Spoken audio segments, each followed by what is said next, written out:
अस्सलाम वालेकुम, मैं शाहिद हुसैन हूँ। आज की वीडियो में दो चीज़ें डिस्कस करनी है। एक तो ये है कि सिंध पुलिस की जो काली भेड़ें हैं, अक्सर आप रिश्वत के हवाले से, मुख्तलिफ़ जुराइम के हवाले से इल्ज़ामात सुनते हैं, लेकिन अब बिल्कुल बेनकाब हो चुकी हैं। कितनी सिंध पुलिस की काली भेड़ें जो है वो बेनकाब हुई हैं, क्या क्या इल्ज़ामात हैं, वो सामने रखूँगा आपके। जो तफसीलात सामने है, ये एक चार्ट शीट किया गया है मुराद अली शाह साहब की सिंध पुलिस को। वो तफसीलात, पूरे नाम, पूरी डिटेल, पूरा उनका बायोडाटा सामने है वो। और उसके बाद फिर इल्ज़ाम साबित होने के ऊपर 3 एसएचओज़ को जो है वो मुअत्तल भी किया गया है, उनको ओहदों से हटाया गया है। इसके अलावा जो ख़ास तौर पर सुप्रीम कोर्ट में जजेस की तैनाती के हवाले से मामला बहुत ज़्यादा गर्म है, क्योंकि कल भी आपने देखा कि कानून साजी हो रही है। सेनेट की जो ज़ेली कमेटियाँ हैं वो इजलास कर रही हैं और कोशिश कर रही हैं कि जो एक जजेस की तैनाती के हवाले से एक क्राइटेरिया जो है मुकर्रर किया जाए। लेकिन जो सुप्रीम कोर्ट में जुडिशल काउंसिल जो है, जुडिशल कमीशन जो है ख़ास तौर पर इजलास मुनक़िद कर रहा है। अब तारीख़ में पहली बार फ़ैसला होने जा रहा है, बल्कि तारीख़ में पहली बार जो तारीख़ रकम होने जा रही है कि ख़ातून जज सुप्रीम कोर्ट ऑफ पाकिस्तान में पहली बार मुकर्रर हो जानी है, होना है उन्होंने। और उसके बाद फिर बड़ू ने अब ख़ास तौर पर इंदिया दे दिया है। Chief justice Lahore high court ने भी ख़ास तौर पर अपनी कंसर्न दे दी है, उन्होंने रजामंदी ज़ाहिर कर दी है। और रजामंदी बाकायदा तौर पर इस्लामाबाद में इरसाल भी की जा चुकी है। ज़राए ने दावा किया है। अब इजलास होना है, उसकी तफसीलात और उसके बाद फिर जो बार कौंसल्स ने, वकला तंजीमों ने जिस तरह जो एहतजाज का जो है ऐलान कर रखा है पूरे पाकिस्तान में, अदालतों की तालाबंदी, और तारीख में पहली बार उन्होंने भी ऐलान किया है कि सुप्रीम कोर्ट की भी तालाबंदी होगी। अब देखते हैं कि उसका उस दिन क्या होता है, लेकिन पूरी उसकी तफसीलात बार कौंसल का जो मौक़िफ़ और उसके बाद फिर रजामंदी ज़ाहिर की गई है उसमें क्या कहा गया है, वो तफसीलात आपके सामने रखनी है। सबसे पहले मैं बताऊँगा सिंध पुलिस की काली भेड़ों के हवाले से। एक खुफिया इदारों की और उसके अलावा मुख्तलिफ जो इदारे काम करते हैं, मुख्तलिफ आला ओहदों पर तैनात पुलिस के अफसरान हो या मुख्तलिफ जो ओहदों पर काम करने वाले एहलकार हैं, उनकी जांच की गई है। और पहली बार ये चीज़ मंजर आम पर आई है, जो ऑफिशियल तौर पर ये चीज़ सामने हुई है, आई है, जिसमें तफसील बताई गई है कि 363 पुलिस अफसरान जो है मुख्तलिफ संगीन नौइयत के जुराइम में मुलव्वस होने के साथ साथ मंशियात फ़रोशों की सरपरस्ती कर रहे हैं, मंशियात फ़रोशों के अड्डे चला रहे हैं। मंशियात फ़रोशी के अड्डे चलाने के साथ साथ मुख्तलिफ माफियाज़ के साथ जो है वो कनेक्टेड हैं। पूरी रिपोर्ट मैंने हासिल की है, वो आप स्क्रीन पे लाजमी देखेंगे। मैं कोशिश करूँगा कि वो डिस्प्ले हो, ताकि आपको पता चल सके कि कौन कौन से अफसरान, कौन कौन से एहलकार जिनको जिम्मेदारी सौंपी गई थी कि वो कौम की जो है वो उनकी निगरानी करेंगे, उनके महाफिज बनेंगे, लेकिन वो माफियाज़ के महाफिज बन के उनकी सरपरस्ती जो है वो उन्होंने कर रखी है। और पैसा बटोरने में ना सिर्फ मुलव्वस हैं, बल्कि वो अगली नस्ल को जो तबाह बर्बाद करने में लग चुके हैं। ये सारा धंधा जो है, ये काम जो है सिंध की पुलिस कर रही है। और ख़ास तौर पर कराची के जो 120 थाने हैं, वो 120 पुलिस के थानों में जो ये नहीं कि मुदाफ़ाती इलाकों के जो थाने हैं, बल्कि कराची के जो पोश इलाकों के, बड़े इलाकों के जो थाने हैं, जहाँ कॉलेजेस हैं, यूनिवर्सिटीज़ हैं, यहाँ पर स्कूल्स हैं, जहाँ पर ये मंशियात सप्लाई करने में जो मुलव्वस पाए गए हैं, जो जिनकी सरपरस्ती जो है वो हासिल है, वो है पुलिस के अफसरान। अब जो अदाद शुमार सामने है, अब तक मंशियात फ़रोशों की जो अड्डे चलाए जा रहे हैं वो 560, यानी कि ये सिर्फ कराची में हो रहा है। अगर अंदरूनी सिंध में और दीगर इलाकों की बात करें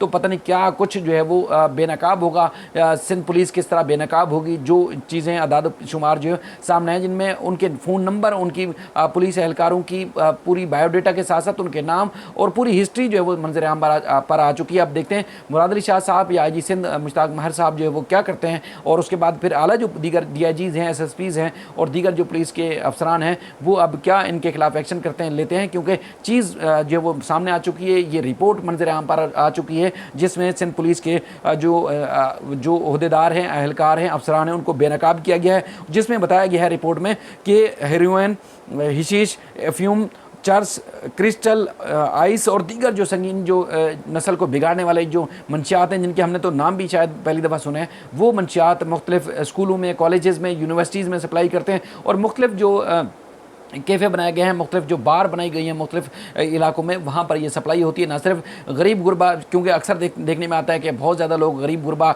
जो वो नशे के आदी या उनको नशे की लत पड़ जाती है, लेकिन ये जो चीज़ें मंजर आम पर आई हैं वो अमीरों के बच्चों को जो है वो ये मंशियात का आदी बनाया जा रहा है। उसकी सरपरस्ती सिंध पुलिस के जो जिनकी ज़िम्मेदारी थी कि वो महाफिज बनेंगे, लेकिन वो महाफिज बनने के बजाय बल्कि वो एक माफियाज़ के जो है वो पैरोकार, उनके सरपरस्त बन चुके हैं। और वो देखने में आ रहा है कि वो मंशियात स्मगलिंग में, उसकी सप्लाई में, उसकी फराहमी में जो है मुलविस पाए गए हैं, जिसकी रिपोर्ट मंजर आम पर आ चुकी है। चूँकि अब मुराद अली शाह साहब सिर्फ वज़ीर आला सिंध नहीं बल्कि वज़ीर दाखिला सिंध का भी उनके पास कलमदान है। अब जिस तरह वो दावे करते हैं गुड गवर्नेंस के, तो अब उनकी गुड गवर्नेंस जो है वो जो आवाम को डिलीवर करना है वो पुलिस ने करना है। अब पुलिस क्या कर रही है वो आपके सामने है।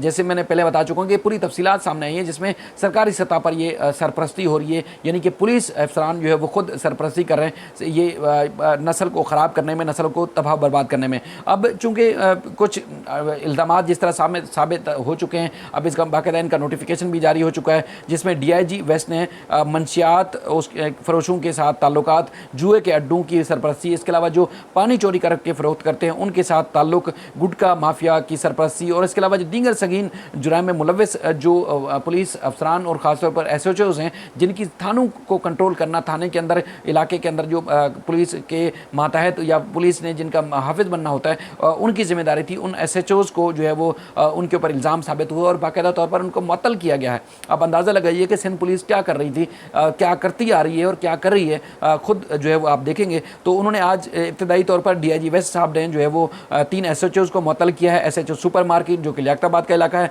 गुलबहार और इसके अलावा दीगर जो SHO हैं एक उनका जो है उनको मुअत्तल किया गया है। इनमें SHOs के बाकायदा नाम भी मंजर आम पर हैं, जिसमें कामरान हैदर साहब हैं, गुलबहार के SHO हैं नईम मलिक साहब और फैसल रफ़ीक साहब जो है शामिल हैं। इनको जो है इनके ऊपर सख्त एक्शन लिया गया है, इल्ज़ाम साबित होने के ऊपर इनको ओहदों से मुअत्तल कर दिया गया है, यानी कि अब लाइन हाजिर होंगे, अब इनको हिसाब किताब देना पड़ेगा। लेकिन जो दीगर नाम सामने हैं जिसमें 363 पुलिस के अफसरान हैं, एहलकार हैं, अब उनके खिलाफ जो क्या कार्रवाई हो रही है वो आइंदा दिनों में शायद कुछ चीज़ें सामने आएँ। लेकिन खुद आप देखें कि जिस तरह पुलिस के ऊपर इल्ज़ामात हैं, अब बड़े और वाज़े तौर पर जो इल्ज़ामात सामने आ चुके हैं, जिसमें ये रिपोर्ट पब्लिक हो चुकी है, मंजर आम आ चुकी है। अब हम आते हैं जस्टिस आयशा मलिक साहिबा के हवाले से, क्योंकि अब इससे पहले हम आपको बार बार वाज़े करते रहें कि सुप्रीम कोर्ट में जिस तरह जुडिशल कमीशन ऑफ पाकिस्तान का इजलास होता है, तो इजलास में जजेस की एलिवेशन का फैसला किया जाता है, जिसमें जजेस भी शामिल होते हैं, रिटायर्ड जजेस को भी वो रुकन हैं सुप्रीम जुडिशल काउंसिल के, और इसके अलावा जो है वो सेनेटर या उसके बाद सियासी नुमाइंदगी और पाकिस्तान बार काउंसिल की भी उसमें ख़ासतौर पर नुमाइंदगी शामिल होती है, जिसमें अख्तर हुसैन एडवोकेट जो कि पाकिस्तान बार काउंसिल के नुमाइंदे हैं वो शामिल होते हैं। उसके बाद फिर सुप्रीम कोर्ट के जजेस भी इसमें शामिल होते हैं।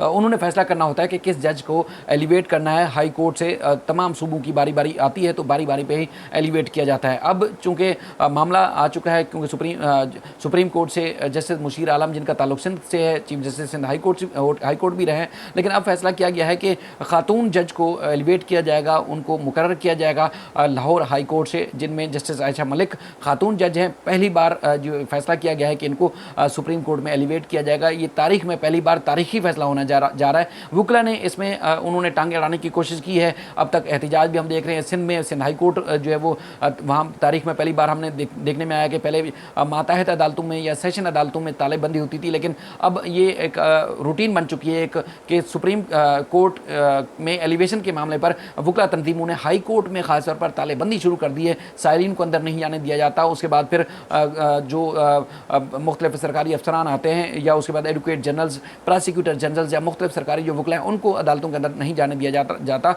एहतिजाज किया जाता है। ज़ाहिर है उनका मौक़िफ़ अपनी जगह पे वुकला का, लेकिन अब पिछली दफ़ा वुकला ने भरपूर एहतजाज किए, उनको नाकामी हुई जस्टिस मोहम्मद अली मज़हर साहब की एलिवेशन के टाइम, क्योंकि वो 5वें नंबर के जज थे। अब जो तयशुदा रूल्स हैं या असूल हैं उनके उस हिसाब से चीफ जस्टिस या सीनियर तरीन जज को जो है वो एलिवेट होना होता है सुप्रीम कोर्ट में, सुप्रीम कोर्ट के जज के तौर पर।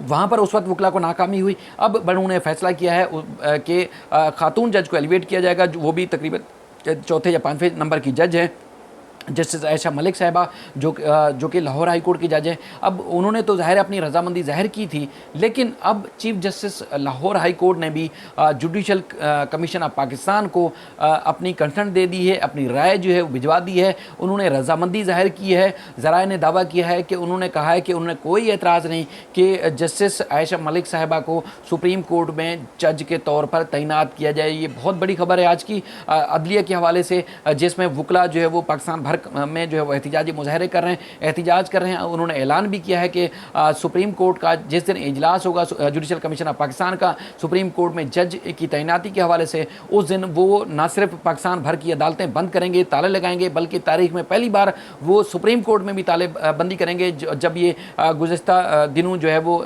यहाँ इजलास हुआ था, यहाँ पे पाकिस्तान भर के जो वकला का एक कन्वेंशन हुआ था, उसमें ये फैसला सामने आया था, जिसमें लतीफ़ अफरीदी साहब जो है पाकिस्तान बार कौंसिल के, उन्होंने और दीगर जो वकला थे उन्होंने ये ऐलान किया था। उन्होंने कहा था कि अब तारीख में पहली बार अमल दरामद करेंगे, क्योंकि हम चाहते हैं, उनका कहना है, उनका मौक़िफ़ है कि जो तयशुदा रूल्स हैं उस तरीक़ेकार को फॉलो किया जाए और सीनियर तरीन जज को जो है वो एलिवेट किया जाए। तो अब उन्होंने कहा जिस दिन इजलास होगा उस दिन ये फैसला करेंगे। लेकिन अब ख़ासतौर पर chief justice Lahore high court ने कंसर्न दे दी है, बड़ू ने फैसला कर लिया है, अब इजलास होना है। इजलास में ये उस दिन हतमी फैसला होने जा रहा है कि वकला या कोई भी रुकावट डालने की कोशिश करेगा, अब उनकी नहीं सुनी जाएगी, बल्कि ये तारीखी फैसला तारीख में पहली बार होने जा रहा है कि जस्टिस आयशा मलिक जो है वो सुप्रीम कोर्ट में खातून जज जो है मुकर्रर होने जा रही हैं। उसके बाद फिर ये जिस तरह जजेस रिटायर होते जाएंगे तो वो तारीख में पहली बार इम्कान ज़ाहिर किया जा रहा है कि चीफ जस्टिस सुप्रीम कोर्ट में पहली बार खातून जज मुकर्रर होंगी। अब ये फैसला कर लिया गया है। अब आगे भी आपको अपडेट करते रहेंगे, इस मामले में जो भी तफसीलात होगी वो आपके सामने रखते रहेंगे। ये अहम तरीन अपडेट्स थी जो कि आपके सामने रखी। अपना ख्याल रखिएगा। अल्लाह ताला पाकिस्तान का, हम सब का हामी नासिर हो। अल्लाह हाफ़िज़।